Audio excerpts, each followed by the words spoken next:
Ito mga bossing, second hand. Second hand siya mga boss ha, second hand. Pabenta lang ito ng isang follower natin. So ang ginawa niya, pina remodel niya ito mga boss. So ni-remodel ko naman, tapos tinesting ko na rin mga boss. So far ang ganda niya mga boss. Malakas siya. Saktong-sakto sa mga mahilig mag-fishing. Yan. Okay. Loaded na rin to ng mga capacitor. Yan. Yan oh. Yan. So yan. Na-testing ko na to. Solid siya. Inuulit ko mga boss. Second hand siya. Kaya mura lang siya. Super mura lang nito mga boss. Affordable ito. So sa mga gustong bumili nito. Yan.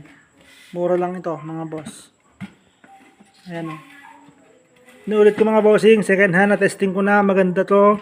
Tapos syempre, remodel ko, ganitong design. Yan. Mayroon na rin itong switch mga boss. Yan. Tinesting ko na rin, okay naman. Tapos ito is nasa comment section mga boss yung link.